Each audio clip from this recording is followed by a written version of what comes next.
5 दिवसीय दीपोत्सव की हुई शुरुआत। धनतेरस पर सवाई माधोपुर में हुआ 30 करोड़ रुपए का कारोबार, लोगों ने की जमकर खरीदारी। पीएम ने लॉन्च किया यूविन पोर्टल, स्वास्थ्य सेवा में 12,850 करोड़ की परियोजनाओं का शुभारंभ। धनवंतरि जयंती और 8-9वें आयुर्वेद दिवस पर किया शुभारंभ।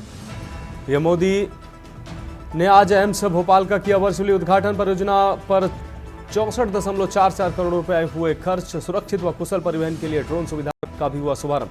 अखनूर में 27 घंटे बाद एनकाउंटर खत्म। आर्मी एम्बुलेंस पर हमला करने वाले 3 आतंकी ढेर के 9 स्क्वाड का डॉग फैंटम शहीद। गाजियाबाद जिला कोर्ट में हंगामा, सुनवाई के दौरान जज से कहा सुनी। कोर्ट रूम में पुलिस ने किया लाठीचार्ज। और 500 वर्ष बाद रामलला की मौजूदगी में जलेंगे दीप, खुशी से दमक रहे अयोध्या। दीपोत्सव पर कीर्तिमान बनाने के लिए पूरी तरह से तैयार। आप देख रहे हैं के न्यूज, खबरों का सारथी। नमस्कार, देश की बात में आपका स्वागत है। मैं हूं मनोज मानस। अहम रिपोर्ट से बुलेटिन की शुरुआत करते हैं। प्रधानमंत्री नरेंद्र मोदी ने रविवार को मन की बात कार्यक्रम में डिजिटल अरेस्ट मामलों में सावधान रहने की नसीहत दी थी। फिलहाल में डिजिटल अरेस्ट के मामले लगातार सामने आ रहे हैं।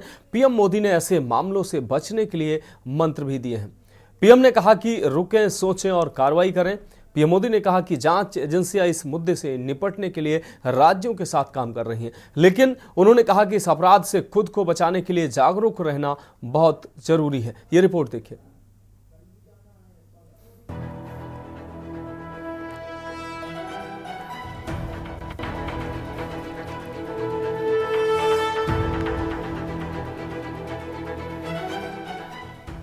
प्रधानमंत्री नरेंद्र मोदी ने रविवार को मन की बात कार्यक्रम में डिजिटल अरेस्ट के मामले में सावधान रहने की नसीहत दी।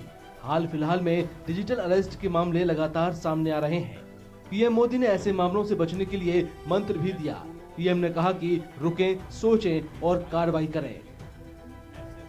पीएम मोदी ने कहा कि जांच एजेंसियां इस मुद्दे से निपटने के लिए राज्यों के साथ काम कर रहे हैं, लेकिन उन्होंने कहा कि इस अपराध से खुद को बचाने के लिए जागरूक रहना बहुत जरूरी है। प्रधानमंत्री ने यह दिखाने के लिए एक वीडियो चलाया कि कैसे सरकारी अधिकारी बनकर साइबर क्रिमिनल लोगों को डरा धमका कर उन्हें फंसा लेते हैं और पैसा ट्रांसफर करा लेते हैं। साथियों, मैं फिर कहूंगा, डिजिटल अरेस्ट जैसी कोई व्यवस्था कानून में नहीं है। ये सिर्फ फ्रॉड है, फरेब है, झूठ है, बदमाशों का गिरोह है। और जो लोग ऐसा कर रहे हैं वो समाज के दुश्मन है। डिजिटल अरेस्ट के नाम पर जो फरेब चल रहा है उससे निपटने के लिए तमाम जांच एजेंसियां राज्य सरकारों के साथ मिलकर काम कर रही है। Computer emergency response team of India यानी CERT ने रविवार को एक एडवाइजरी जारी कर लोगों से डिजिटल अरेस्ट के मामले में सावधान रहने की अपील की है। एडवाइजरी में ये भी बताया गया है कि आधिकारिक बातचीत के लिए व्हाट्सएप या स्काइप का इस्तेमाल सरकार के अधिकारी नहीं करते हैं। एडवाइजरी में बताया गया है कि डिजिटल अरेस्ट के मामले में फंसाने के लिए लोगों को एक फोन, ईमेल या मैसेज किया जाता है। इसमें दावा किया जाता है कि उनके नाम का एक पार्सल पकड़ा गया है जिस पर चोरी या मनी लॉन्ड्रिंग का मामला बनता है। साइबर क्रिमिनल इस मामले में तत्काल कार्रवाई न करने पर गिरफ्तारी या कानूनी कार्रवाई झेलने की धमकी देते हैं। इससे सामने वाला शख्स थोड़ा घबरा जाता है। Digital arrest is the phenomenon of trying to put somebody in a sense of fear and panic, and thereafter going ahead and extorting money from the said person under some mistaken notion so as to make the said person become a victim of cybercrime. CERT इनकी advisory में यह भी कहा गया है कि अपना नाम केस से हटाने या जांच में सहायता करने का झांसा देकर साइबर क्रिमिनल लोगों से पैसा ट्रांसफर करा लेते हैं। एक्सपर्ट के मुताबिक घोटालेबाज किसी करीबी दोस्त या रिश्तेदार की आवाज सहित पहचान को क्लोन करने के लिए आर्टिफिशियल इंटेलिजेंस का भी इस्तेमाल करते हैं। कॉल के दौरान वो कुछ ऐसा माहौल बनाते हैं जिससे लगता है फोन सुनने वाले शख्स का कोई करीबी मुश्किल में फंसा है। उस करीबी को मुश्किल से बचाने के लिए साइबर क्रिमिनल पैसा ट्रांसफर करा लेते हैं। AI now begins to start playing a game-changing role as far as cybercrime is concerned. AI has come as God-sent gift to cyber criminals because AI can now be used extensively for the purposes of committing various cyber crimes, for the purposes of making people vulnerable to and target of various kinds of cyber crimes. So in a number of these cases, we are now beginning to see how AI is being used to come up with digital fakes, with deep fakes, with all kinds of false information. Digital arrest होते हैं, तो इसमें बहुत मोटे मोटे मतलब single victim, मतलब हमारा एवरेज विक्टिम का कॉस्ट 2.5 करोड़ 3 करोड़ है, एवरेज विक्टिम का कॉस्ट।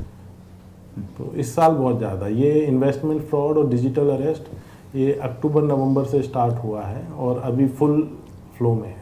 अभी तक हमने इस साल अराउंड 180 के अराउंड अरेस्ट किए हैं, लेकिन इन केसेस की आपको एक क्रोनोलॉजी समझने की वो मतलब क्रोनोलॉजी तो नहीं, जो टेक्निकल इनका वो है, इसमें अलग अलग वर्टिकल हैं। This is going on like a proper organised industry, ये रैंडम नहीं है।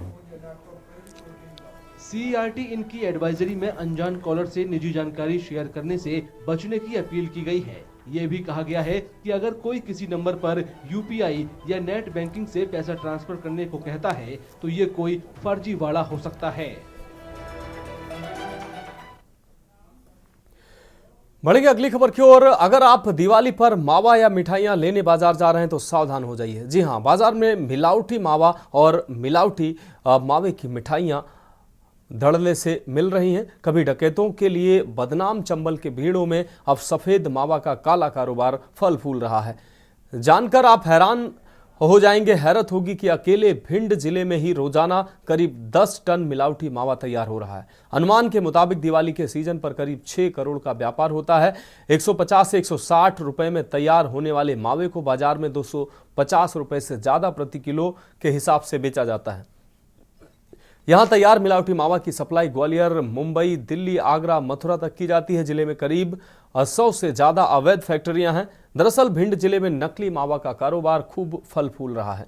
खाद्य विभाग की रोक के बावजूद भी मिलावटखोरी का सिलसिला खत्म होने का नाम नहीं ले रहा है। इस स्तर पर आप खुद ही सुनकर दंग रह जाएंगे कि मिलावटखोर दूध लेकर इससे क्रीम निकालते हैं। मावा क्रीम की भरपूर मात्रा मावा में बनाए रखने के लिए डालडा, घी, रिफाइंड, स्टार्च, आलू समेत अन्य केमिकल मिलाते हैं। मावा से बसा निकाले जाने के बाद गुणवत्ता में गिरावट आती है। कुछ लोग यूरिया, शैम्पू जैसे घातक रसायनों से पहले दूध तैयार करते हैं, इसके बाद इसे मावा तैयार करते हैं। इस तरह का मावा 1 या 2 दिन में ही दुर्गंध मारने लगता है, इसलिए इसे ताज़ा रखने के लिए केमिकल का भी उपयोग करते हैं। मिलावटी मावा भिंड के गोरमी, बरोही, पावई, फूप, अटेर, सुरपुरा, लहार, दबोह, मिहोना, आलमपुरा थाना क्षेत्र के छोटे बड़े गांव में तैयार किया जाता है।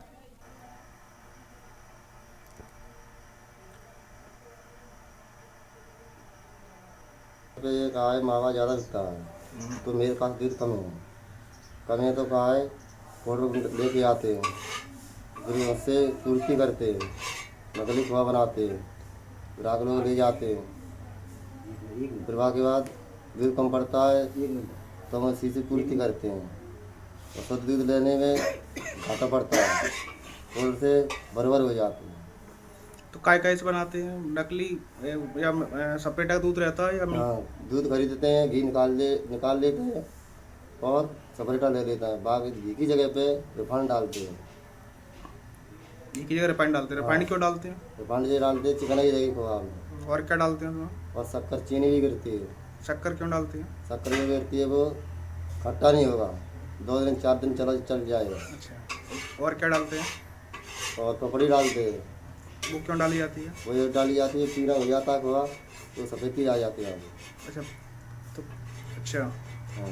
फिर उसके बाद जैसे दाना देते हुए तो सोडा भी लगाया जाता है। बढ़ेंगे अगली खबर की ओर। फिल्म निर्माता निर्देशक सुनील दर्शन के हाथों चंद्रभान मौर्य को आपको बता दें दार्शनिक मुंबई फ्रेश मीडिया अवार्ड 2024 से सम्मानित हुए हैं। उनको सम्मानित किया गया है। मुंबई मलाड वेस्ट ऑडिटोरियम में आपको बता दें गुरुवार की ऑडिटोरियम में गुरुवार की शाम 7 बजे अवार्ड शो का programme Dada Saheb Phalke icon film award film द्वारा आयोजित किया गया था। इस कार्यक्रम में 2 अवार्ड शो हुए। आपको बता दें एक दर्शक मुंबई प्रेस मीडिया अवार्ड, दूसरा छत्रपति शिवाजी महाराज गौरव अवार्ड। इस कार्यक्रम में आपको बता दें सामाजिक क्षेत्र से लेकर फिल्म जगत की नामचीन हस्तियां शामिल हुई जिन्हें अवार्ड से सम्मानित किया गया। आपको बता दें कि के न्यूज़ इंडिया चैनल के चंद्रभान मौर्य जो संवाददाता हैं उनके काम से उनको जाना जाता है। मुंबई शहर के चंद्रभान मौर्य जो संवाददाता हैं उनको वार्षिक मुंबई प्रेस मीडिया अवार्ड से सम्मानित किया गया। कार्यक्रम में भाजपा नेता अभिजीत राणे और फिल्म निर्माता निर्देशक सुनील दर्शन, भाजपा के वरिष्ठ नेता और मंत्री गोपाल सेठी, मशहूर गायक कुमार सानू, कॉमेडियन एहसान कुरैशी, मशहूर एक्टर अली खान, फयाज अली खान, ताहिर कमाल खान, एजाज खान, DPIF यानी कि Dada Saheb Phalke icon film award foundation के चेयरमैन कल्याण जी, उनके साथ अन्य लोग भी मौजूद रहे।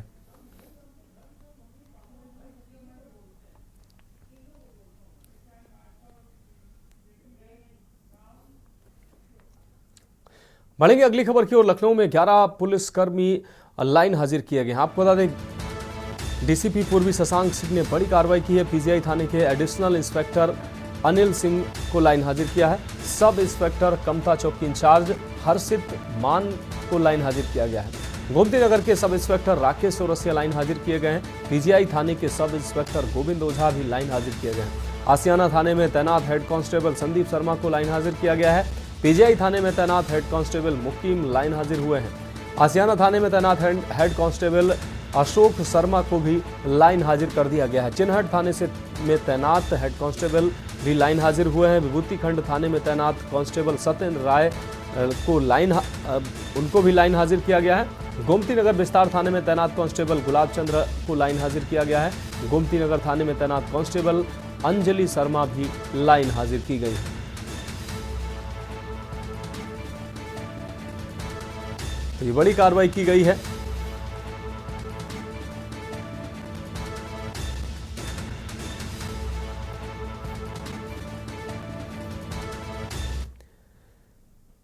अब बढ़ेंगे अगली खबर की ओर। लखनऊ से अगली खबर जहां डीसीपी सेंट्रल रवीना त्यागी स्कूटी से निकली हैं सड़कों पर। आपको बता दें महिला पुलिसकर्मियों के साथ डीसीपी ने बाजारों का जायजा लिया है। पैदल मार्च के साथ सड़कों पर निकली हैं आईपीएस रवीना त्यागी अपनी स्कूटी से और अन्य पुलिसकर्मियों के साथ लोगों में, महिलाओं में खासकर सुरक्षा का एहसास दिलाने के वास्ते आईपीएस रवीना त्यागी सड़कों पर निकली है। सुरक्षा की भावना का नागरिकों को इस दौरान संदेश भी दिया। तो डीसीपी सेंट्रल रवीना त्यागी स्कूटी से सड़कों पर निकली हैं। लखनऊ की सड़कों पर गश्त करती नजर आई हैं डीसीपी रवीना त्यागी। इस दौरान अन्य पुलिसकर्मी जो महिला पुलिसकर्मी थी उनके साथ मौजूद थे। आप देख सकते हैं तस्वीरें अन्य महिला पुलिसकर्मियों के साथ डीसीपी रवीना त्यागी सड़कों पर निकली हैं। त्यौहार का समय होने की वजह से सड़कों पर तमाम ऐसी घटनाएं होती हैं, बाजारों में तमाम ऐसी घटनाएं होती हैं। छीना झपटी उसको देखते हुए और महिला सुरक्षा को एहसास दिलाने के लिए डीसीपी आपको बता दें रवीना त्यागी सड़कों पर उतरे। तो सुरक्षा की भावना का नागरिकों को संदेश भी दिया है। इस दौरान डीसीपी सेंट्रल रवीना त्यागी स्कूटी से सड़कों पर निकली है।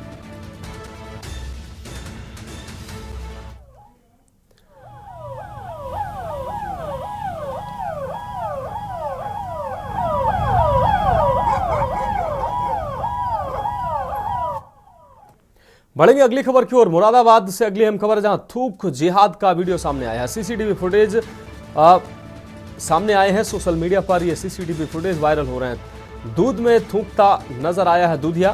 प्रदीप गुप्ता के घर सालों से दूध पहुंचा रहा है दूधिया। कैमरे में दूध के बर्तन में थूकता नजर आया है दूधिया। सोशल मीडिया का पुलिस ने संज्ञान लिया है। ये तस्वीरों में देख सकते हैं किस तरीके से दूध के बर्तन में थूकता नजर आया दूधिया। पुलिस ने वायरल वीडियो का संज्ञान लिया। शिकायत मिलने पर पुलिस ने सख्त कार्रवाई की बात कही है। दूध लेने वाले प्रदीप गुप्ता के घर दूध देने गया था। इस दौरान एसपी सिटी ने जांच कराकर कार्रवाई की बात कही। कोतवाली कटघर इलाके के देवापुर की यह घटना बताई जा रही। तो तस्वीरों में आप देख सकते हैं। देखिए, ये जो वीडियो वायरल हो रहा है इसका संज्ञान हम लोग ने लिया है। अभी हाल में ही हम लोगों को ये कल बताया गया था और आप लोग के द्वारा भी शेयर किया गया है। इसमें जो वीडियो है इसकी जांच कराई जा रही है। इसमें अभी तक हमारे थाने पर किसी के द्वारा कोई तहरीर नहीं मिली है, कोई सूचना नहीं मिली है। अगर कोई लिखित तहरीर मिलती है हम लोगों को तो उसमें हम लोग इस पूरे वीडियो की जांच कराएंगे। इसकी सत्यता देखी जाएगी कि इसमें जो व्यक्ति इस तरह से करता हुआ दिख रहा है वो वाकई क्या कर रहा है, और उसके हिसाब से जो हमारी जांच के बाद जो फाइंडिंग्स होगी उसके हिसाब से हम इसमें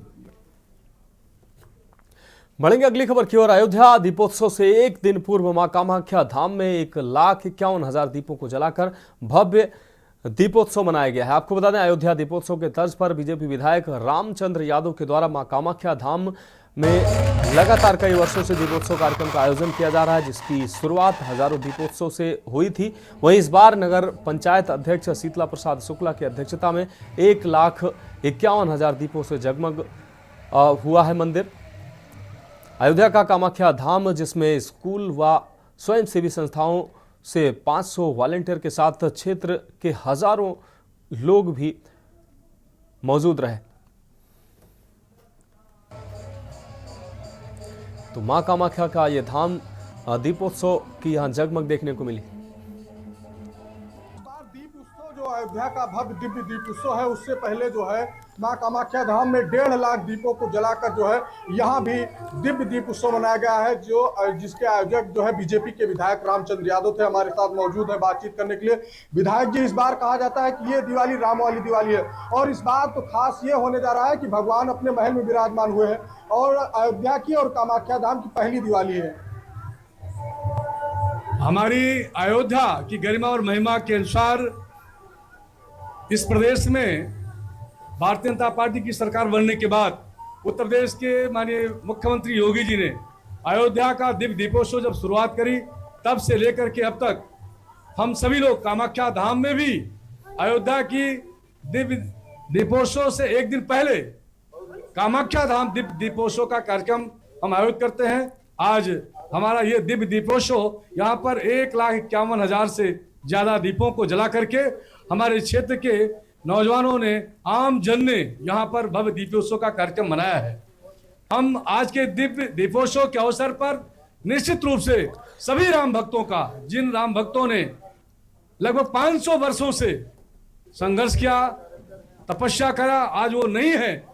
यह पहली दीपावली है जब राम अपने भवन में, अपने महल में विराजमान हुए हैं। इसलिए और भी हम सबका भाव, हम सबका जो राम के प्रति भक्ति की शक्ति है और बढ़ती है।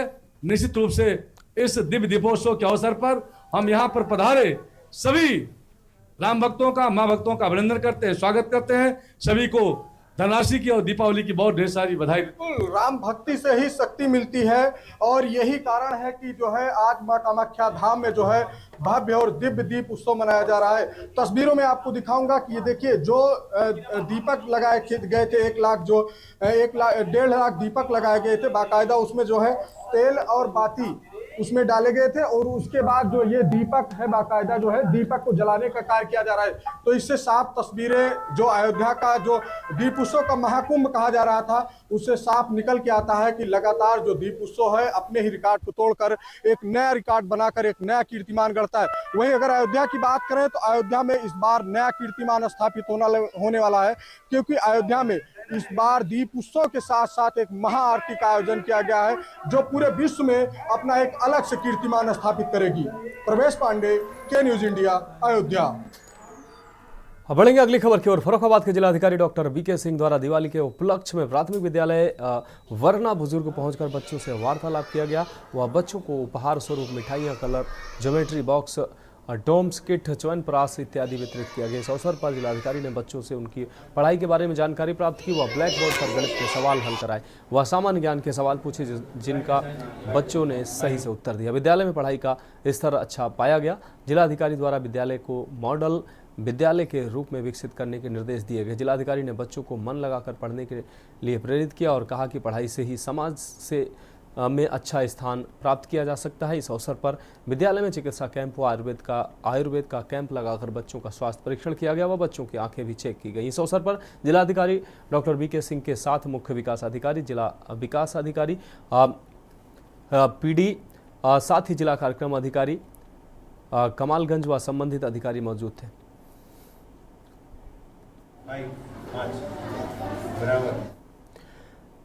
बढ़ेंगे अगली खबर की ओर। कानपुर के सूर्य विहार स्थित राजकीय बालिका गृह में पुलिस अधिकारियों ने दिवाली का पर्व मनाया है। आपको बताते चलें कि शहर भर में दिवाली की धूम देखने को मिल रही है। ऐसे में मासूमों के चेहरे पर भी मुस्कान आ सके, इसलिए DCP south Ankita Sharma, DCP central Mahesh Kumar, ADCP traffic Archana Singh समेत तमाम आला अफसर गुरुवार शाम राजकीय बालिका गृह पहुंचे और फुलझड़ी अनार जलाते हुए बच्चों के साथ दिवाली मनाई। साथ ही सभी को मिठाइयां व ज़रूरत का सामान भेंट किया। इस दौरान बच्चों ने अपनी खुशी का इजहार करते हुए पुलिस का आभार जताया। वहीं एडीसीपी ट्रैफिक अर्चना सिंह ने बताया कि मिशन शक्ति के तहत दिवाली पर्व को बच्चों के साथ मनाया गया। उन्होंने कहा कि हमारी कोशिश है कि अभियान चलाकर बच्चों के एड्रेस ट्रेस किए जाएँ और इस दिवाली इन्हें इनके परिजनों के सुपुर्द किया जाए। वहीं कार्यक्रम के दौरान एसीपी व महिला थाने के अधिकारी भी मौजूद रहीं।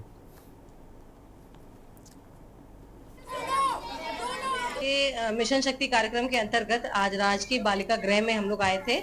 DCP south ma'am, ADCP central, ACP traffic और हमारे रोटरी क्लब से सप्पड़ जी थे और उसके सौजन्य से हम लोगों ने आज यहाँ बच्चों के बीच में दिवाली मनाई है और बच्चों को पटाखे वगैरह उसके साथ हम लोगों ने सेलिब्रेट किया पटाखे जला करके। सभी बच्चों के लिए हम लोग ने ये कोशिश करी है कि जो इनके एड्रेस जो बच्चे बता पा रहे हैं तो हम ये ट्राई करेंगे, कोशिश करेंगे कि अगर इनका घर हम ट्रेस करके और हम अभियान चला के जो 62 बच्चियां हैं हम प्रयास करेंगे इन बच्चों को अपने माँ बाप जो भी इनके घर के एड्रेस ट्रेस हो सके उनको ट्रेस करके इन्हें घर तक पहुंचाएं। बढ़ेंगे अगली खबर की ओर। आपको बता दें, एक सीनियर वकील के केस की सुनवाई जिला जज की कोर्ट में चल रही थी।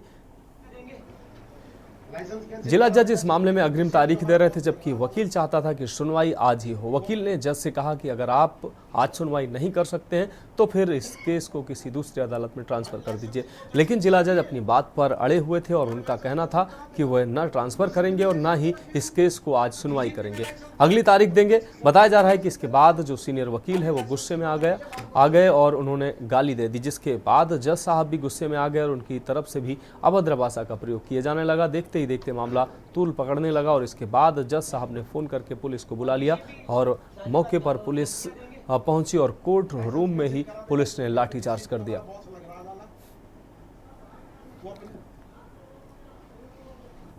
90 लाख रुपए इन्होंने वकीलों के उसको धोखाधड़ी करके 90 लाख रुपए ले लिए। उसकी बेल डाली गई, 25 तारीख उसमें लगी। जिला जज ने बगैर डीजीसी को सुने, बगैर रिपोर्टकर्ता को सुने, बगैर किसी को सुने हुए उनको इंटरिम बेल दे दी कि उनको गिरफ्तार ना किया जाए। और मैं स्पष्ट कहने के लिए तैयार हूं, मुझे कोई डर भय नहीं है। उसी में जिला जज ने मैनिपुलेट किया हुआ था। ये दोनों तीनों मुलजिम गैंगस्टर हैं, दिल्ली में प्रॉपर्टी डीलिंग करते हैं। डिस्ट्रिक्ट जज कोर्ट में एक मुकदमे में आया हुआ है, वहाँ पे एक केस को लेके जज साहब भड़क रहे थे और वो कह रहे थे कि मेरी इच्छा जैसे मैं वो चाहूँगा वैसे करूँगा। वकीलों के उनके बीच में थोड़ा सा बात हुई, उन्होंने तभी पुलिस बुला ली। पुलिस बुलाने के बाद उन्होंने डाइस पे अपना गाउन उतारा और धमकी दी कि आकर तुम सबको देखता हूँ। और उसके बाद में डीसीपी राजेश जो थे वो वहाँ पर आए और उन्होंने वहाँ पे वकीलों से कहा कि या तो कोर्ट रूम खाली कर दिया नहीं तो लाठीचार्ज करी जाएगी। और थोड़ी देर के बाद में डीसीपी राजेश ने पुलिस को आदेश किया कि लाठीचार्ज कर दीजिए। आज 29/10/2024 को कचहरी गाजियाबाद जो जिला जज साहब के चैम्बर में एक मुकदमा की अग्रिम जमानत से संबंधित सुनवाई चल रही थी, जो 971/24 वादी जितेंद्र सिंह एडवोकेट के द्वारा 175 BNSS CJM के आदेश के तहत एक मुकदमा लिखा गया है, जो अंतर्गत धारा 420, 467, 468, 471, 120 बी के तहत कायम हुआ थाना कविनगर में 9 मुलजिम के खिलाफ गुलरेज आलम एवं अन्य 8 के विरुद्ध मुकदमा कायम हुआ था। तो फिलहाल खबरों में वक्त एक ब्रेक का, जल्द हाजिर होंगे। आप देख रहे हैं के न्यूज। ब्रेक के बाद एक बार फिर से खबरों में आपका स्वागत है। उत्तर प्रदेश के अयोध्या में सरयू घाट पर महिलाओं द्वारा आरती करते दीपोत्सव की रिहर्सल चल रही है। अयोध्या में दीपोत्सव के 8वें संस्करण की तैयारियां अपने अंतिम चरण में हैं और 30 अक्टूबर को शहर को 28 लाख दियों मिट्टी के दियों से रोशन करने की योजना है।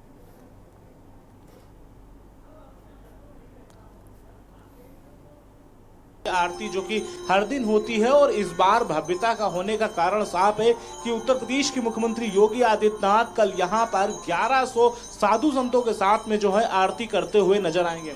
हमारे पीछे आप देख सकते हैं कि मां सरयू की आरती जो है वो हो रही है और सरयू की आरती को लेकर के ये सभी महिलाओं को यहां पर बुलाया गया है। इसके साथ ही साथ में जो महिलाएं हैं सभी आरती करती नजर आ रही। तो ऐसे में जो कल एक सरयू में आरती होगी वो काफ़ी भव्यता के साथ में आरती होगी। मुख्यमंत्री योगी आदित्यनाथ जब यहाँ पहुँचेंगे सरयू तट पर तो यहाँ पर लगभग 1100 साधु संतों के साथ में चूकों के साथ में बैठ करके आरती करते हुए भव्य बनाने के लिए इस बार जो है एक नए सिरे के साथ में आरती करने का प्रावधान रखा है। और इस बार ये जो महिलाएं हाथों में देख रही हैं अपने अपने सभी महिलाएं अपने अपने हाथों में आरती ली हुई हैं और वो आरती सरयू माँ की उतारती हुई चली आ रही हैं, क्योंकि जिस तरीके से यहाँ पर हर दिन जो है माँ सरयू की आरती होती है और माँ सरयू की आरती को लेकर के काफ़ी चर्चा का विषय है। सरयू तट पर जो है आरती शुरू हो चुकी है, प्रारंभ हो चुकी है और अब जो है आरती जो है वो गाई जा रही है। आप देखिए दूसरी तरफ तस्वीरें हैं कि वो साधु संत हैं जो माँ सरयू की आरती करते हुए नजर आ रहे हैं। सभी के हाथों में जो है आरती है और वो आरती करते हुए नजर आ रहे हैं। तो निश्चित तौर पे जिस तरीके से 5 पुराण हैं यहाँ पर जो सरयू तट पर आरती करते हुए नजर आ रहे हैं, इसके साथ साथ महिलाएं हैं यहाँ आरती करते हुए नजर आ रही हैं। यानी कि आज की जो आरती है उसको कहीं ना कहीं उत्तर प्रदेश के मुख्यमंत्री योगी आदित्यनाथ जिस तरीके से कल करेंगे उसकी पूरी एक रिहर्सल भी हो रही है। और दूसरी तरफ से कहा जा सकता है कि सरयू जी की आरती भी होती हुई नजर आ रही है। ऐसे में इस आरती को लेकर के जो कही आती हैं चीज़ें कि इस बार की जो आरती होगी सरयू तट की वो काफ़ी भव्यता के साथ की जाएगी। इसीलिए 1100 साधु संतों के साथ में सरयू तट पर सीएम योगी आदित्यनाथ के साथ में आरती कल प्रारंभ की जाएगी। कैमरामैन आदित्य तिवारी के साथ में संदीप मिश्रा, के न्यूज़ अयोध्या। बढ़ेंगे अगली खबर की ओर। त्योहार के वक्त मिलावटी मिठाई की बिक्री ना हो इसके लिए झांसी खाद्य विभाग की तरफ से लगातार छापेमारी की जा रही है। जिला खाद्य अधिकारी चितरंजन कुमार ने बताया कि 3 अलग अलग टीमें लगातार सैंपल ले रही हैं। दुकानों की जांच हो रही है, जहां भी कमी मिल रही है उसके खिलाफ कार्रवाई की जा रही है। साथ ही निर्देश भी दिए जा रहे हैं कि मिठाई में रंग का प्रयोग ना किया जाए। पूरे जनपद में 3 टीमें लगाई गई थी। तीनों टीमें लगातार निगरानी करते हुए जहां जहां मिलावट की सूचना मिल रही थी सैंपलिंग कर रहे थे। और विशेषकर जो बाहर से आ रहे थे रोडवेज पे भी लगी रही थी एक टीम, उसमें भी कार्रवाई की गई है। और खोआ मंडी पे विशेष ध्यान दिया गया और मिठाई के निर्माण स्थल जो बड़े थे उनके सबका निरीक्षण किया गया। जो सही थे वो सही थे, जहां कुछ मतलब लगा कि सुधार की गुंजाइश है उन्हें सुधार के लिए बताया गया। साथ ही साथ सैंपल भी सबका लिया गया है। बढ़ेंगे अगली खबर की ओर। पनकी गंगागंज थाना क्षेत्र के महावीर नगर में रहने वाले प्राइवेट कर्मी जयवीर सिंह यादव का 2019 में अपने घर पर पुताई करते वक्त दुर्घटनावश गिरने से देहांत हो गया था। जयवीर की संतान न होने के चलते उनके साथ उनकी पत्नी और उसका जो भतीजा साथ में रहते थे। अब जयवीर की मौत के बाद से उसका भाई है महावीर अपने पुत्र के साथ मिलकर पहले तो गांव की सभी खेती हड़प गया और अब उसकी नियत जयवीर के मकान पर भी गड़ी हुई, जिसके चलते वह अक्सर पुष्पा देवी के साथ मारपीट करता रहता है। पुष्पा देवी को परेशान करने के लिए मकान में रह रहे किराएदार को भी अब उसने जबरन घर से बाहर का रास्ता दिखा दिया है और अब मकान में लगे पानी और शौचालय पर भी ताला लगाकर उन्हें मूलभूत सुविधा से भी वंचित कर दिया। आपको बता दें कि पुष्पा देवी अपने भतीजे अंकित यादव के साथ मुख्यमंत्री से लेकर कानपुर पुलिस कमिश्नर सभी जगह न्याय की गुहार लगा चुके हैं, लेकिन कहीं भी उनकी फरियाद अभी तक नहीं सुनी गई है। पुष्पा देवी के जीवन यापन का एकमात्र सहारा उनका भतीजा अंकित ही है, जो कुछ बच्चों को पढ़ाकर अपना व अपनी बुआ का पेट भर रहा है।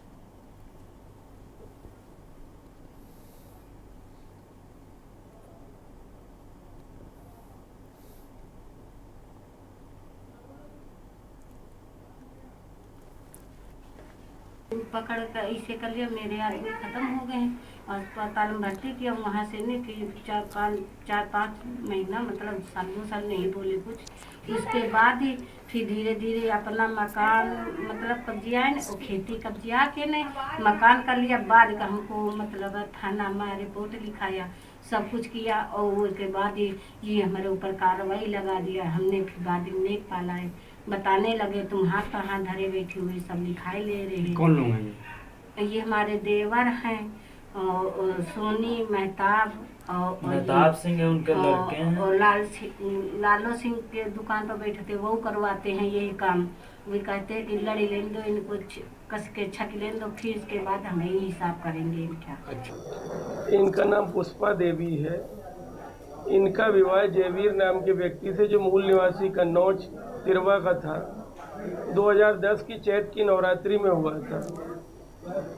और इनका अपना मकान पनकी महावीर नगर में है। 2019 में पुताई के दौरान सीढ़ियों से गिर जाने के कारण इनके पति की मृत्यु हो गई। बुआ है पुष्पा देवी और इनके पति जयवीर सिंह यादव हैं। इस मकान में रहते थे दोनों लोग। मेरे फूफा 2019 में ख़त्म हो गए थे, पुताई कर रहे थे। उसके बाद ये लोग आए हैं, मकान में कब्जा कर लीन है, खेती में कब्जा कर लीन है, और इनको किराएदार घोषित कर दी है। नोटिस दिन है, 30 दिन के अंदर मकान खाली करके दे, आप बाहर चले जाइए, आप किराएदार हैं। और इसके अतिरिक्त हम लोग ने थाने में एप्लीकेशन दी थी, मुख्यमंत्री पोर्टल पर डाली थी। खाना जब गिर गए तो हमने लोग अंदर जानी नहीं, हम तो बाहर चले गए थे। अब बहन छत से गिरे तो छत से गिरे, हमने लोगों ने शादी करी है, सब कुछ करो है। कितने देर पहले की बात है ये करीब होंगे 5 साल करीब हो गए। इनका कहना भी है कि यहाँ पर इनके देवर परेशान करते हैं, भगाते हैं घर से बाहर, और पुलिस ने केस भी कर दिया है कि घर मेरा है, उसके लिए क्या किराएदार कुछ ऐसा है क्या? हम देखो, ये तो इनका भाई देखो परिवार का मैटर है। बढ़ेंगे अगली खबर की ओर। खबर कानपुर से है, जहां जीएसवीएम मेडिकल कॉलेज के प्रोफेसर डॉक्टर एसके गौतम ने त्योहारी आपाधापी को दरकिनार करते हुए खून की उल्टियां करते हुए मरीज की जान बचाई। सुबह से ही सभी धनतेरस पर्व की तैयारियों में जुटे थे। इसी बीच तीमारदार खून की उल्टियां कर रहे एक मरीज को लेकर मेडिकल कॉलेज पहुंचे। आमतौर पर त्योहार के दिन ही नहीं, सीजन शुरू होते ही सरकारी मुलाजिम दायित्व निर्वहन से विरत दिखाई देते हैं। इसके विपरीत इमरजेंसी में पहुंचे मरीज की जान बचाने के लिए प्रोफेसर डॉक्टर एसके गौतम फौरन एक्टिव हुए। उन्होंने एंडोस्कोपी करते हुए बांधकर रक्त स्राव को रोक दिया। मरीज की हालत स्थिर होते ही साथ आए तीमारदार चिकित्सक की सराहना करते नहीं थक रहे थे। मेडिकल कॉलेज के प्राचार्य डॉक्टर संजय काला ने डॉक्टर गौतम की सराहना करते हुए बताया कि उन्होंने एंडोस्कोपिक वेरिएशन लिगेशन विधि के जरिए मरीज को लाभान्वित किया।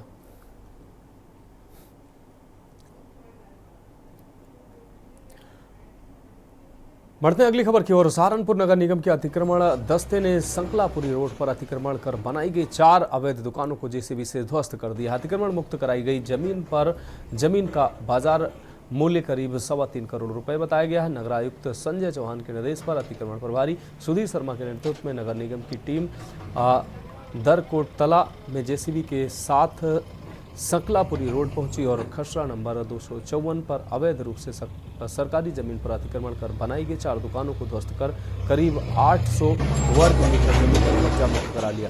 जमीन पर करीब 2 साल पहले कुछ लोगों ने अतिक्रमण कर दुकानों का निर्माण कर लिया था।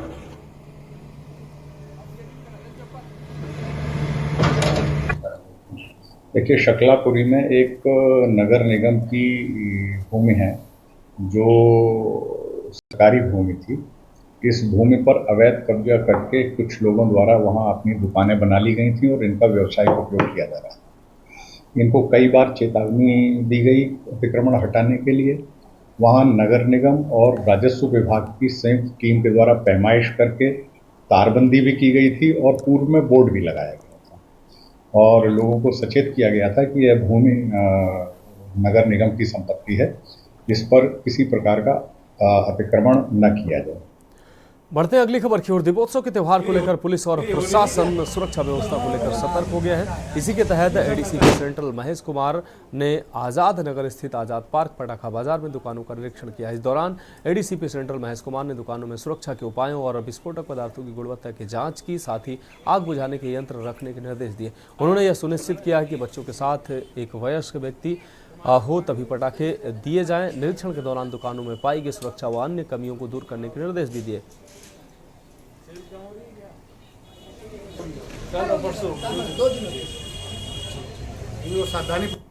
देखिए, जैसा कि आप देख रहे हैं, ये नवाबगंज थाना क्षेत्र का आज़ाद नगर पार्क है, जहाँ पर ये काफ़ी दुकानें यहाँ पर लगाई गई आतिशबाजी की। सभी लाइसेंसधारी हैं, सभी को निर्देशित किया गया है कि अपने पास पानी के ड्रम्स, बालू और फायर एक्सटिंग्विशर का रखेगा अपनी दुकान पे, ताकि किसी भी अनहोनी घटना से बचा जा सके। साथ ही इनको निर्देशित किया गया है कोई भी पटाखे खरीदने आता है तो वहाँ पर इस्तेमाल करके ना देखे। बढ़ेंगे अगली खबर की ओर। सहारनपुर के थाना सरसावा पुलिस ने एक ऐसे गैंग को मुठभेड़ के बाद गिरफ्तार किया है जो महंगे शौक और नशे की लत को पूरा करने के लिए लूट की वारदात को अंजाम दिया करते थे। साथ ही लुटेरे गिरोह के मास्टरमाइंड दीपक पहले से ही 20 से अधिक लूट और अन्य धाराओं में कई थानों में इसके ऊपर मुकदमे दर्ज हैं। आपको बता दें कि सहारनपुर की थाना सरसावा और स्वाट टीम के द्वारा चेकिंग के दौरान पल्सर बाइक सवार लोगों को रोकने का इशारा किया गया, लेकिन बाइक सवार लोगों के द्वारा पुलिस टीम पर फायरिंग कर दी गई, जिसमें जवाबी कार्रवाई में पुलिस के द्वारा एक युवक के पैर पर गोली लग गई, जिसके बाद पुलिस ने 3 साथी लुटेरों को गिरफ्तार किया है। गिरफ्तार करने के बाद पुलिस को पता चला कि साथी लुटेरे पहले भी लूट और अन्य मामलों की वारदातों में थाने से जेल जा चुके हैं और साथी लुटेरों का आपराधिक इतिहास है। एसपी देहात सागर जैन ने बताया कि कुछ दिन पहले भी साथी लुटेरों ने लूट की वारदात को अंजाम दिया था और फरार हो गए थे।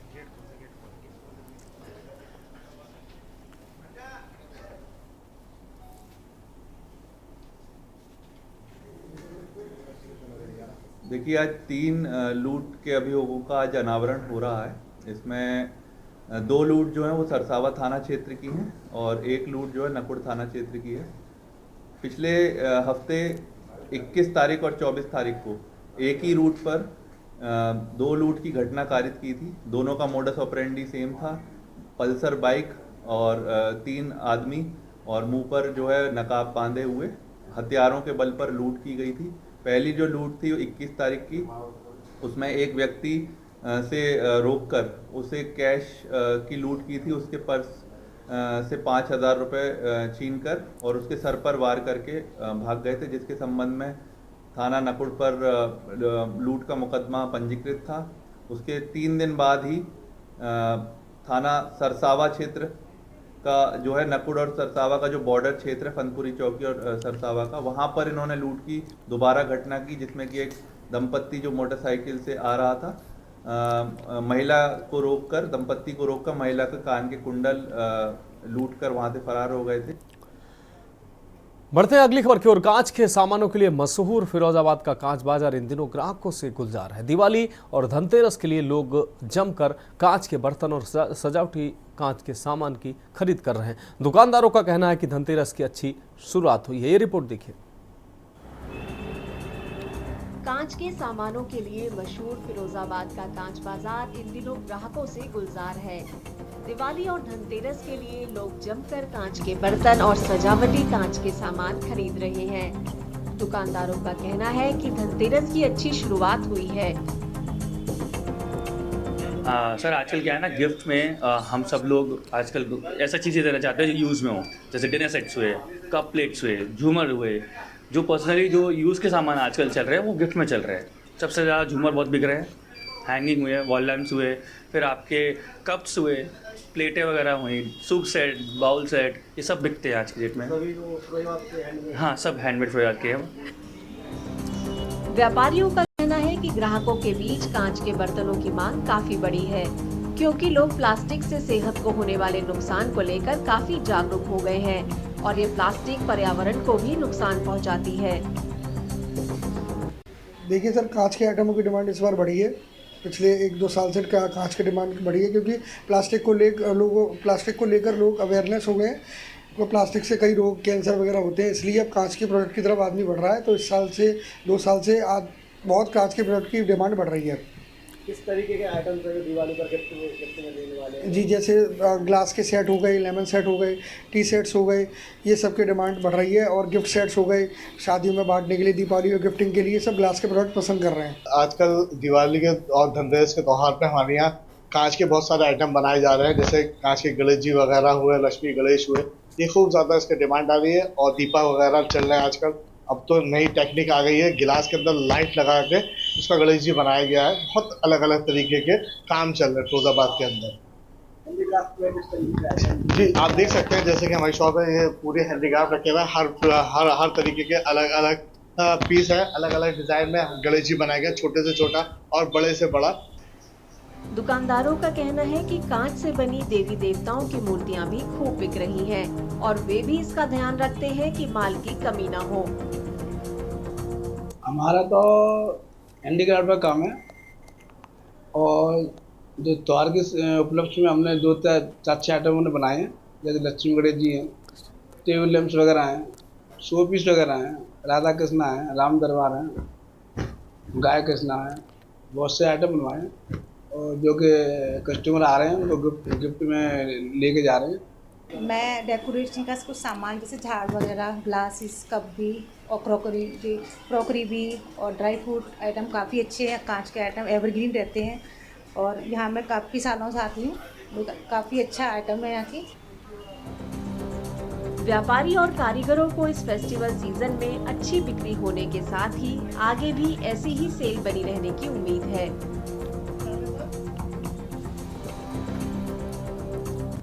अब रुक करते हैं अगली अहम रिपोर्ट का। अयोध्या में ऐतिहासिक दीपोत्सव की तैयारियां जारी हैं। 25 लाख दियों से रोशन होगी राम की नगरी। आपको बता दें इस साल अयोध्या में राम के मंदिर में भव्य प्राण प्रतिष्ठा के बाद ये पहली बार ऐतिहासिक दिवाली होने जा रही है।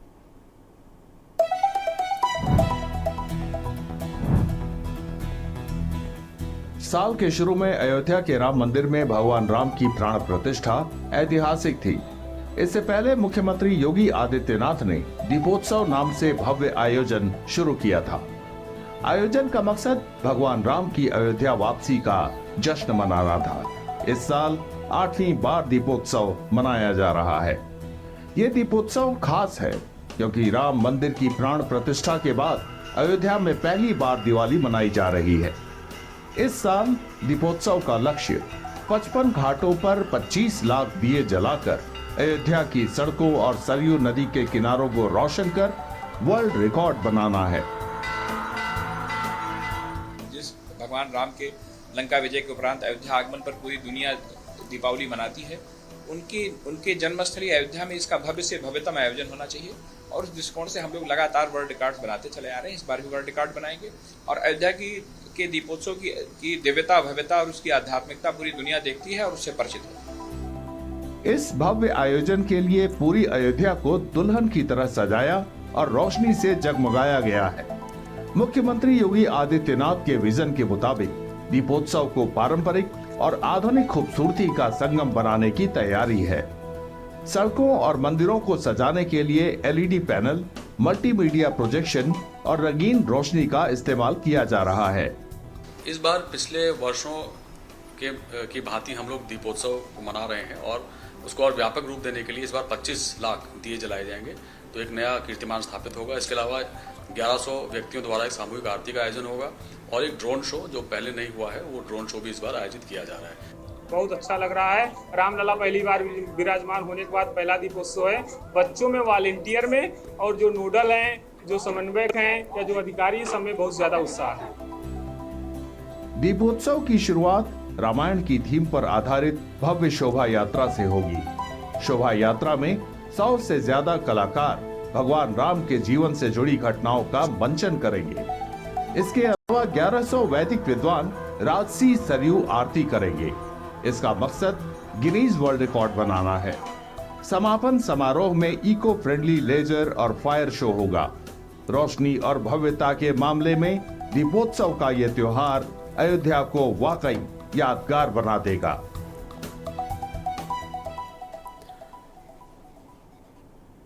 रुक करते हैं अगली अहम खबर का। देश भर में दिवाली का त्यौहार बड़े उत्साह और धूमधाम के साथ मनाया जा रहा है। वहीं नैनीताल में भी दिवाली की रौनक देखने को मिल रही है। आज धनतेरस के मौके पर लोगों ने जमकर खरीदारी करते नजर आए, तो वहीं व्यापारियों का कहना है कि विगत वर्षों की भांति लोग खरीदारी कर रहे हैं। कहा जा रहा है कि धनतेरस के दिन चांदी खरीदने से भाग्य प्रबल होता है, ऐसा माना जाता है। घर में धन समृद्धि बढ़ती है।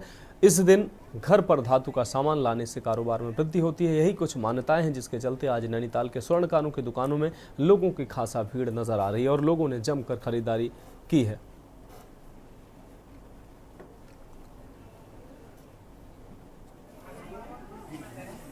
धनतेरस का हमारे जीवन में बहुत महत्व है। इस दिन हमें कुछ ना कुछ ज़रूर खरीदारी करनी चाहिए। वैसे तो ज़्यादातर सोना, चांदी, स्टील के बर्तन ऐसे हमने खरीदना चाहिए। चांदी की चेन ली, बिछुए लिए और कैलेंडर लिए, खील बतासे तो है। सब लोग खुशी मना रहे हैं, दीपावली है करके। लोगों की आना जाना लगा ही है और काम मैया की कृपा से सब ठीक हो रहा है, अच्छा चल रहा है। तो ऐसे ही करनी चाहिए, जैसा पहले था वैसे ही। लास्ट ईयर भी ऐसी था, रौनक बनी हुई थी। अभी भाव हालांकि बहुत तेज है, फिर भी लोग। तो फिलहाल देश की बात में अभी के लिए मेरे साथ इतना ही। मुझे दीजिए इजाजत और आप देखते रहिए के न्यूज़ इंडिया।